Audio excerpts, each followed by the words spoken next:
অবসাদ দূরীকরণের উপায়। Remedy for fatigue. ক্লান্তি প্রত্যেকের মধ্যে স্বাভাবিকভাবে দেখা যায়। দৈহিক পরিশ্রম করলে ক্লান্তি ঠিকই আসে এবং মানসিক পরিশ্রমেও দেখা যায় ক্লান্তি আসে। শিক্ষণ এমন এক জাতীয় কাজ যেখানে দৈহিক এবং মানসিক দুই রকমের পরিশ্রম করতে হয়। তাছাড়া শিক্ষার্থীদের শারীরিক ও মানসিক সামর্থ্য বা সহনশীলতা বয়স্কদের মতো নয়। বয়স্করা যেভাবে সহ্য করতে পারে, তাদের যেরকম ক্লান্তি আসে, শিশুদের কিংবা যারা শিশুদের থেকে একটু বড় তাদের কিন্তু সেই রকমভাবে ক্লান্তি আসে না। সুতরাং সহনশীলতাও যেরকম আসে না একভাবে, ক্লান্তিও ঠিক সেইভাবে আসে না। কাজেই তাদের ক্ষেত্রে ক্লান্তি সহজেই যাদের ক্ষেত্রে দেখা যায় যে ক্লান্তি সহজে আসে, সেইগুলো কিভাবে দূর করা যায় সেইগুলো নিয়ে আজকের আমি আলোচনা করব। শিক্ষাকে সার্থক করে তুলতে হলে আমাদের যখন ক্লান্তি আসবে সেইগুলোকে এমন করে ব্যবস্থা নিতে হবে যাতে সেটা দূরীভূত হয় এবং ক্লান্তি যাতে দেরিতে আসে কিংবা ক্লান্তি যাতে না আসে সেই দিকে কিন্তু আমাদের ব্যবস্থা করতে হবে। ক্লান্তি এসে গেলে তা দূর করার কিছুটা সময় সাপেক্ষ। কাজে বিদ্যালয়ে আমাদের দ্বিতীয় পথটা বেছে নেওয়া উচিত, অর্থাৎ ক্লান্তি বিলম্বিত করতে হবে, এমনভাবে কাজ করতে হবে, অর্থাৎ মেন্টাল এবং ফিজিক্যাল আমরা যেভাবেই পরিশ্রম করি না কেন ক্লান্তিটাকে কিন্তু আমাদের অ্যাভয়েড করতে হবে কিংবা বিলম্বিত করতে হবে। এখন দেখতে হবে আমাদের কি কি উপায় অবলম্বন করলে ক্লান্তি দূরীভূত হয় আর কীভাবেই তাকে বিলম্বিত করা যেতে পারে। নাম্বার 1, উপযুক্ত বিশ্রাম। আমরা যখন কাজ করি, পড়াশোনা কিংবা অন্য কোনো ফিজিক্যাল ওয়ার্ক কিংবা হোমওয়ার্ক কিংবা যারা গৃহবধূ, তারা যখনই কোনো কাজ করে কিংবা যা দেখা যায় যে তাদের শরীরের সেই সঙ্গে সঙ্গে ক্ষয় সাধন হয়, কিংবা যারা প্লেয়ার সবাইই দেখা যায় যে যখন কোনো কাজ করছে তাদের সঙ্গে সঙ্গে শরীরে একটা ক্ষয় সাধন হচ্ছে। দেহের মধ্যে যে সমস্ত উপাদান শক্তি উৎপাদন করে সেগুলো দুর্বল বা নিষ্ক্রিয় হয়ে পড়ে। এমনভাবে আমরা যখন কাজ করি, আমরা কাজের দিকে আমরা যখন অ্যাটেনশান দিই, আমাদের শরীরে কিন্তু অটোমেটিক্যালি ক্লান্তি এসে যায়। আর সেইটাকে আমরা সবসময় কী করব, বিলম্বিত করার চেষ্টা করব, কিংবা সেই যে ক্লান্তিটা আসছে তাকে আমরা দূরীভূত করার চেষ্টা করব। তার জন্য আমাদের কি করতে হবে, বিলম্বিত করতে হবে আর তার জন্য আমাদের কিছুক্ষণ বিশ্রাম নিতে হবে।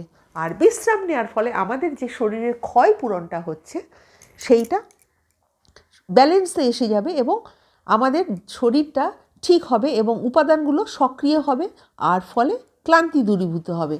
তাই আমাদের দেখতে হবে যে ক্লান্তি যখন আসবে আমাদের তখন উপযুক্ত পরিমাণে বিশ্রাম নিতে হবে। নাম্বার 2, নিদ্রা বা ঘুম।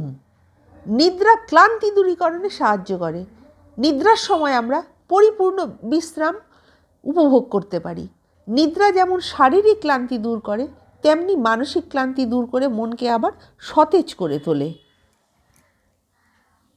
তাই সবসময় আমরা যখনই কাজ করব, সেই কাজের জন্য আমাদের সেইটা যে আমাদের যে ক্ষয় হচ্ছে সেইটা দূরীকরণের জন্য আমরা অবশ্যই নিদ্রা বা আমরা ঘুম সুখ উপভোগ করব।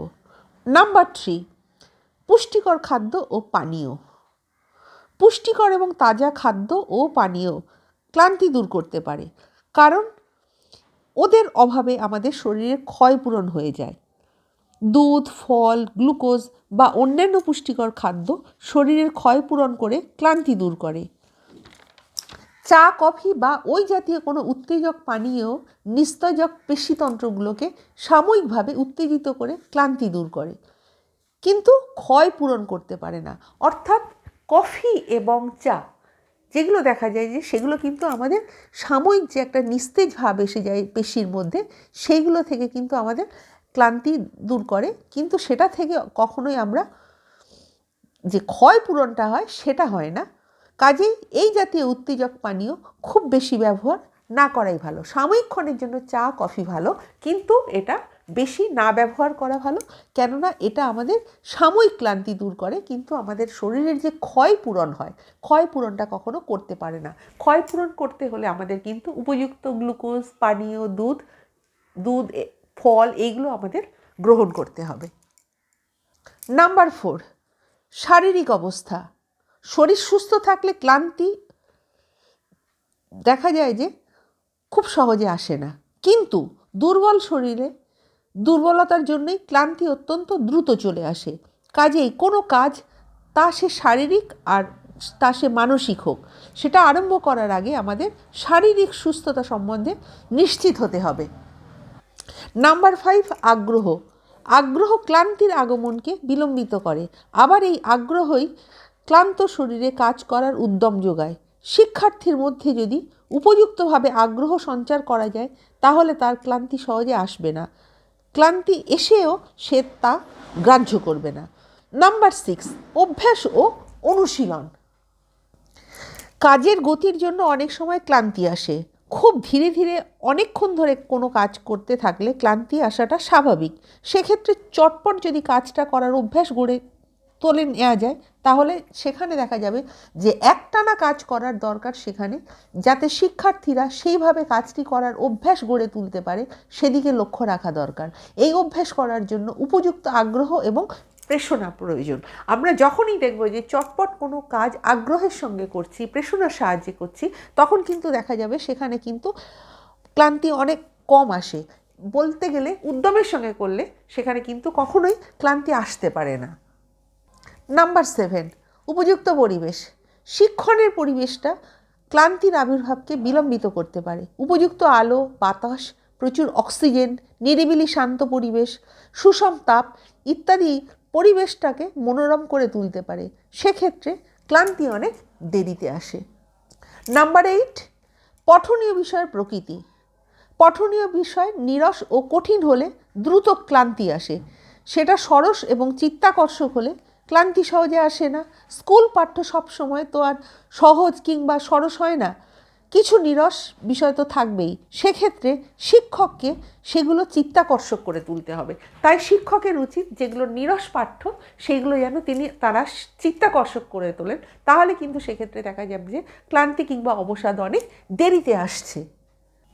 নাম্বার 9, বিজ্ঞানসম্মত পদ্ধতি। বিষয়বস্তুকে চিত্তাকর্ষক করে তোলার অন্যতম উপায় হলো বিজ্ঞানসম্মত পদ্ধতি অনুসরণ করা। মূর্ত থেকে অমূর্ত, সরল থেকে জটিলে যেতে হবে, এমনভাবে পাঠদান করতে হবে যাতে শিক্ষার্থীর আগ্রহ পাঠদানকালে সমভাবে বর্তমান থাকে। যেমন ভূগোল পাঠদানের সময় গ্লোব, মানচিত্র, আবার বিজ্ঞান শিক্ষাদানে দেখা যাবে যে যদি যন্ত্রপাতি, চার্ট, মডেল ইত্যাদি ব্যবহার করা হয়, তাহলে শিক্ষার্থীর আগ্রহ সহজে নষ্ট হবে না। তাই এমনভাবে যে সাবজেক্ট পড়াচ্ছে কিংবা যে কাজ করা হচ্ছে সেই রকম উপযুক্ত ব্যবস্থা নিলে দেখা যাবে যে অবসাদ কিংবা ক্লান্তি অনেক কম হচ্ছে। নাম্বার 10, পরিবর্তন। পাঠদানকালে মাঝে মাঝে পরিবর্তন আবশ্যক। নিচু ক্লাসে হাতের কাজ, ছবি আঁকা, গানের ক্লাস, আর উঁচু ক্লাসে কলমের কাজ, তারপরে সহপাঠে ক্রমিক কোনো কাজ ইত্যাদি থাকলে দেখা যাবে যে পাঠদান ক্রিয়াটা নীরস বলে মনে হবে না। অর্থাৎ যে কোনো কিছু শিক্ষাদানকালে কিংবা বাচ্চাদের যেমন কিছু শিক্ষাদান করা হোক, সেটা কিন্তু চিত্তাকর্ষক হওয়া দরকার আর একটু সহজ পদ্ধতি অবলম্বন করা দরকার। তাহলে কিন্তু দেখা যাবে যে সেইখানে কোনো রকম ক্লান্তি আসছে না। নাম্বার 11, সাফল্যের তৃপ্তি। কাজের সাফল্য ক্লান্তি দূরীভূত করে। সাফল্য নিকটবর্তী এবার এই বোধ যদি একবার জাগ্রত হয়, তাহলে ক্লান্তির আগমন বিলম্বিত হয়। শিক্ষণ প্রক্রিয়াকে এমনভাবে নিয়ম করা উচিত যাতে শিক্ষার্থী সাফল্য সম্বন্ধে একটা পরিষ্কার ধারণা অর্জন করতে পারে। শিক্ষণীয় বিষয়টা দীর্ঘ হলে সেটাকে কয়েকটা ছোট অংশে ভাগ করে দেওয়া ভালো, কারণ তাতে সাফল্য ত্বরান্বিত হয় এবং ক্লান্তি বিলম্বিত হয়। তাই এমনভাবে শিক্ষা দিতে হবে যাতে সহজ হবে এবং এমনভাবে শিক্ষণীয় বিষয়গুলো শেখাতে হবে যাতে দেখা যাবে যে কোনো একটা তারা কিছু একটা শিখতে, কিছু একটা করতে পারবে এবং তাদের যে শিক্ষাটা হবে সেটা কিন্তু চিত্তাকর্ষক হবে। তাহলেই কিন্তু দেখা যাবে যে সহজে তাদের যে বিলম্বিত যেগুলো হচ্ছে, ক্লান্তি ভাব আসছে, সেইগুলো কিন্তু দেখা যাবে যে আস্তে আস্তে দূরীভূত হচ্ছে। শিক্ষণীয় বিষয় কখনোই দীর্ঘ হওয়া উচিত নয় এবং প্রত্যেকটা ধাপে ধাপে সংক্ষেপে এবং সহজ পদ্ধতিতে শেখালে দেখা যাবে সেই শিক্ষাটা যথাযথ হচ্ছে। বিদ্যালয়ের ক্লাসে বা পিরিয়ডে যে সকল ছাত্রছাত্রীরা উপযুক্ত হয় সেখানে একটা নিয়ম অর্থাৎ একটা টাইম একটা মেনটেন করা দরকার। যেমন নিচু ক্লাসে 15 থেকে 20 মিনিট, উঁচু ক্লাসে 40 মিনিট, এই রকমভাবে যদি ক্লাস নেওয়া দেয় তখন দেখা যাবে যে অবসাদ চট করে আসে না।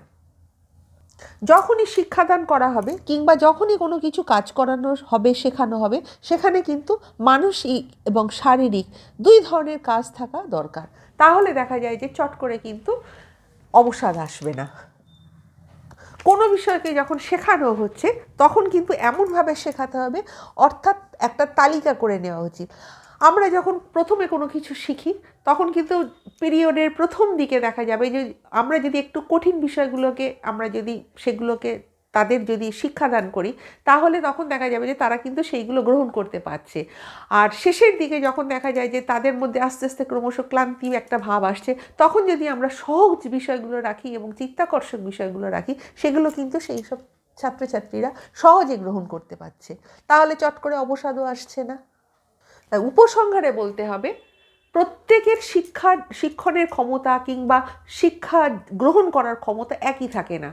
কেউ হয়তো বেশি গ্রহণ করতে পারে, কারোর হয়তো ক্যাপাসিটি অনেক বেশি, কেউ আবার হয়তো দেখা যায় যে কম শিক্ষাদান গ্রহণ করতে পারছে, তাদের ক্লান্তিভাব বেশি। তাই তিরস্কৃত করলে চলবে না। যারা যেইভাবে গ্রহণ করতে পারছে, অর্থাৎ যারা বেশি শিক্ষাদানের পদ্ধতিটা গ্রহণ করতে পারছে তাদের সেইভাবে তাদের শিক্ষাদান করানো উচিত, এবং যারা হয়তো যারা শিক্ষাদান গ্রহণ করতে পারছে তাহলে তাদের সেইভাবে গ্রহণ করানো উচিত। তাহলেও কিন্তু দেখা যাবে যে তাদের মধ্যে ক্লান্তি কিংবা অবসাদ চট করে আসে না।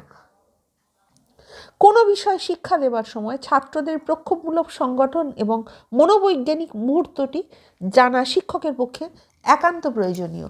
শিক্ষার্থীদের উপর যেন খুব বেশি কাজের বোঝা চাপানো না হয়, তারা যেন নিজেদের সামর্থ্য অনুযায়ী কাজ করতে পারে সেই দিকে লক্ষ্য রাখতে হবে। আর শিক্ষার্থীরা যেন প্রফুল্ল থাকে এবং প্রফুল্ল মনে তাদের কাজটা করতে পারে সেই দিকে দৃষ্টি দেওয়া উচিত। আমার ভিডিও তোমাদের ভালো লাগলে লাইক, কমেন্ট, শেয়ার এবং সাবস্ক্রাইব করতে ভুলো না। নেক্সট টাইম আমি আরও একটা নতুন ভিডিও নিয়ে তোমাদের সামনে উপস্থিত হব।